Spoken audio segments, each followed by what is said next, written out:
Hi. எனக்கு ரொம்ப நாள் ஒரு டவுட்டு.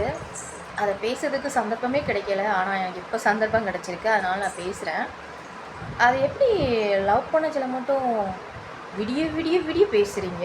என்ன பேசுறேன்னு தெரியாத அளவுக்கு பேசுறீங்க. ஆ அப்புறம் என்ன சொல்றது? அன்ப கொட்டி கொட்டி குடுக்குறீங்க. ம் கல்யாணத்துக்கு அப்புறம் அப்படியே ஆப்போசிட்டா மாறுறீங்களே! என்ன காரணம்? இந்த புருஷன்மார்கள்லாம்.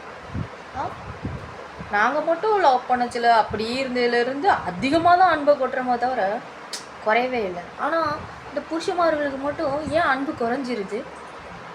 ஆ அப்புறம் எதுக்கு மாமா அப்படிலாம் பேசி வாங்கி இருக்க மாட்டேங்கிறீங்கன்னு கேட்டா, நானே வேலைக்கு போயிட்டு வந்து டயர்டா இருக்கேன். உன்கிட்ட வந்து பேசிக்கிட்டேவா இருப்பாங்க. வேலைய பார்க்க வேண்டியது இல்ல. அதான் கல்யாணம் ஆயிடுச்சுல, அப்புறம் ஏன் பேசணும்? அப்படின்னு ஒரு டயலாக கொண்டு வச்சுடுறீங்க. அப்புறம் நாங்க 4 செவுத்துக்குள்ளேயே இருந்து இருந்து டிப்ரெஷன் ஆகி உடம்பு சரியில்லாம ஆனா, அப்புறம் அம்மா வீட்ல போய் ஒரு வாரம் இருந்துட்டு வந்து ரெஸ்ட் எடுத்துட்டு வாம்மா, அப்படி அனுப்புறீங்களே! உங்களால டிப்ரெஷன் ஆனது நீங்க தானே சரி பண்ணணும். இதுக்கு எதுக்கு எங்க அம்மா வீட்டுக்கு நாங்க போணும்? நீங்க தானே சரி பண்ணணும். நீங்க தான் டைம் ஒதுக்கி பொண்டாட்டிய பார்க்கணும், அன்பா இருக்கணும். அத விட்டுட்டு அம்மா வீட்டுக்கு போனா எல்லாம் சரியாயிருமா?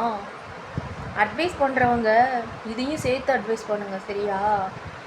பொண்டாட்டி நல்லா பார்த்துக்கோ, அவளுக்காக டைம் ஒதுக்கி கொஞ்ச நேரம் நல்லா பேசு.